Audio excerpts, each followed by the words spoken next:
10 ways not to survive. Now you hear me say that and you're like, why would I not want to survive? How do we avoid getting into a survival situation? In this video, I want to talk to you about 10 ways to do that. One of the best ways to not get in a survival scenario is to underestimate your skill set. Now you might hear that and say, well, that doesn't make sense. Why don't I estimate it properly, accurately? But if you think you're a 9 out of 10 skill set, then say, you know what? I'm only going to put myself in a situation that could be a 7 out of 10 skill set. You're way more likely to not end up in a bad situation, a survival situation, if you just say, here's what my skill level is, but I'm not going to push myself beyond that. I'm going to actually drop it down a little bit. Again, you may hear that and go, yo, I'm an adrenaline junkie. I want to challenge myself. I want to push myself. Just be aware, if you push yourself beyond your limits, you're more likely to end up in a survival scenario. So whatever your skill set is, just be honest with yourself and go, okay, I'm here. I'm gonna go out on a hike that's maybe at this level today, because then I'm less likely to end up in a survival scenario. The second way I would encourage you to avoid a survival scenario is by telling somebody when you head out into the woods, when you head out into the wilderness. So let me give you an example. A couple years ago, my wife and I were out in the Las Vegas area for SHOT Show. I think it was 2020 maybe. And we were gonna go out into the desert. And so I texted my buddy, Craig Caldwell from the Nature Reliance School. I said, here's where we're gonna be. Here's what we're gonna be doing. Here's when we're gonna be back. And I want you to know that, so that if we don't get back in touch with you, you'll reach out. And you know what he said? He said, I'm glad to be a help to you, but I want to let you know I'm very serious about this. If you say cutoff time is 5 o'clock, I'm calling the authorities at 5:15. I'm calling them right after, because I don't want you in a very dangerous scenario. So if you're going to give a plan like this to somebody, do the who, what, when, where, why. All right. So who is going? Is it you by yourself? Are you with some people? Maybe even list if there's particular issues. I'm going with this person and they have type 2 diabetes. I'm going with this person and they're a pretty slow hiker because they've got an injury. So let the people who you're going to be informing about your plan, let them know the who. All right. The what. Now we'll talk about why, as far as why you're going out there, but the what might be something like, what are particular things they should know about your trip, right? We're going out and we're gonna spend the night out there. Here's where our activity is gonna be. Here's some particular things we're hoping to accomplish. Just give as much detail as you can. Maybe it's, what car did you drive? What's your license plate? What's the trailhead you're parking at? That type of stuff, right?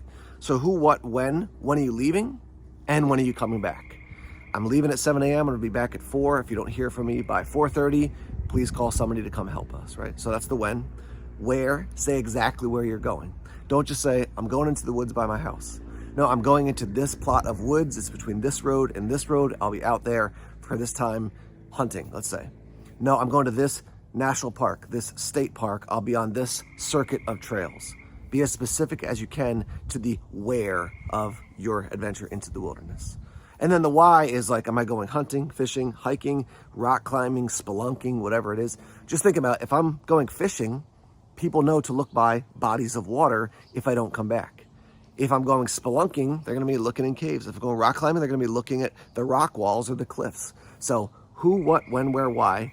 Give that information to one or more people back at base camp, whether it's your house or, you know, family, friends, whatever it is.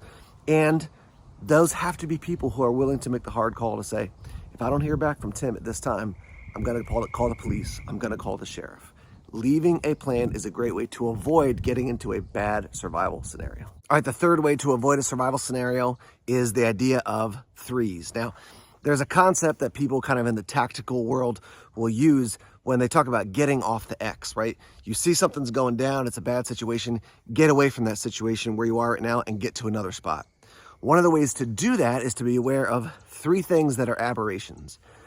For example, if I'm going out hiking and all of a sudden I realize my shoelace is broken, that's one thing. All of a sudden, 10 minutes later, I realize the battery on my cell phone is dead. That's another thing. All of a sudden I look up and it's starting to get pretty dark out, like it might be a thunderstorm or a rainstorm. That's the third thing. At that point, I'm thinking about heading out. When 3 things go a little bit sideways or a lot sideways, just have the courage to go, I'm doing something different. I can't complete the task or the adventure I want in front of me. I'll do it another day. Survive and thrive. You got to survive and then go back and fight another day. I've encouraged many people who've said, I wanted to hike this peak, but I had to turn back and they felt disappointed. I said, dude, you live to fight another day. Make a choice. If you see 3 things that are a little bit off or a lot off, to go, that's the point at which I got to go. I'm headed back. I'll fight this battle another day. The fourth way I'd offer to you to avoid a survival scenario is check the weather. And I don't mean just go out and look up and go, oh, it looks like a nice day, and then go on your way. Check the weather for that day. Check the weather for the day after. Check the weather for the day after that. Check and see, okay, well, it's supposed to be a 50% chance of rain by midday. Well, what if during the day, all of a sudden that shifts to 80% chance by 10:30? All of a sudden, you may have to change your plans. Really check the weather. Look at the hour-by-hour forecast.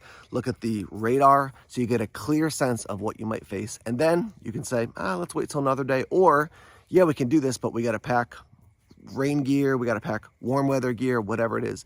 But really make an effort to check the weather. That'll help you avoid ending up in a survival situation. This fifth tip on how to avoid a survival scenario may be really obvious to you, but I just want to encourage you, whatever it is, don't count on your phone. Now, when I say that, it doesn't mean leave your phone at home. But some people, they're like, well, if it goes bad, I'll just call somebody. Well, if I have to find my way in this wilderness, I'll look at my phone at the map. So many times I've been in the outdoors and my phone doesn't work. I was just trying to look something up here, and I'm like maybe a mile and a half from my house, which has totally fine cell phone reception. But right here, not so good. So don't bank on your phone. Let your phone be an extra thing that can be an extra help, but make sure you plan on whatever resources you need. Don't plan on them being in your phone or accessible on your phone. Have the physical item that you might need, because there's times when you're just not going to be able to connect to the internet. Concept number 6 connects to concept number 5, which is this: bring a physical map. Again, it's so easy with the technology today. Just be like, oh, I'll just look at it on my phone. But what if you can't access the internet? And then you might say, well, it's okay, I downloaded a PDF of this map. Yeah, what if your phone dies? If you have a physical paper map, the battery doesn't die on that thing. So you can always go to that. And I would encourage you to get a USGS map, like a trail map that's got all the contours, all the things that you really need to see and understand when it comes to looking at the land. Don't just bank on the trail map that you can get at the trailhead that says, 2 miles to here, half a mile to here, 1 mile to here. There, you've done the loop. Know the terrain, know specifically what's there. Bring a physical map. That'll help you avoid getting into a survival situation. Here's tip number 7, start your day early. If you're gonna head out into the woods, into the desert, whatever it is, start your day early. Because the more time you have on the front end of things, the more likely it is if something goes a little bit off, you can still get out, right? So if you get in to start your hike at 1 o'clock in the afternoon, you're like, well, it's a 4-hour hike and we'll be out by 5 and the sun will start going down. What if on the way you get a flat tire? What if on the way you're like, oh, I forgot my water bottle, I gotta go back home and come back? You lost half an hour.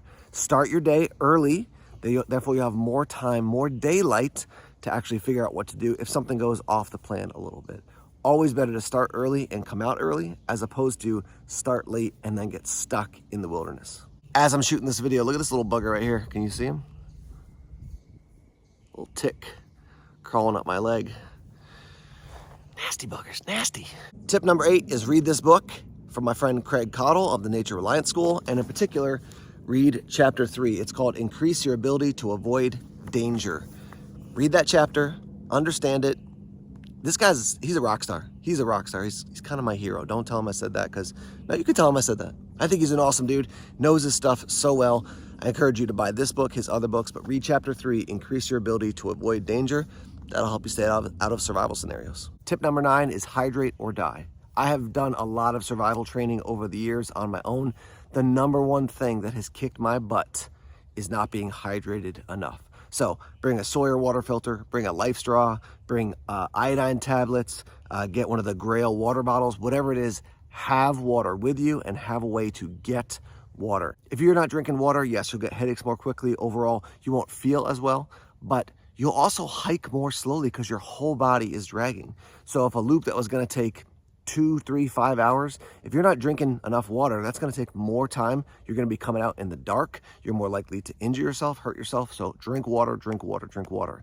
That doesn't mean you shouldn't be eating food, you shouldn't be having some sort of nutrition, but I'll tell you my experience, and I think it's just true physiologically, if you look at the evidence, you can live way longer without food than you can without water. Bring both, but above all, make sure you are drinking water the entire time you're out in the outdoors. Last tip I want to give you to avoid being in a survival situation is increase your awareness. Now, you may say, what exactly do you mean by that? Well, I'm going to give you a little bit of info here, and then I'm going to show you how to do that with a simple exercise in the next video. So when you get done with this video, I encourage you to check out that one. But the more aware you are, the more likely it is that you're gonna avoid a survival situation, right? So if you're watching the weather, you're aware of the weather, that looks like a dangerous pattern, maybe we should head back. You're watching how you feel, I'm tired, I should stop, get a snack, rehydrate. I'm aware that the person, 2 people behind me is really dragging. Maybe I need to go back and talk to them, encourage them, make sure they're taking care of themselves. I'm aware of my body. Hey, I'm starting to get a hot spot on my foot. I'm gonna stop and treat it now so it doesn't become a full-fledged blister that really hurts me. The more you're aware, the more likely you are to avoid a survival scenario. Thanks for checking out this video. Check out the next video to learn about how to grow in awareness.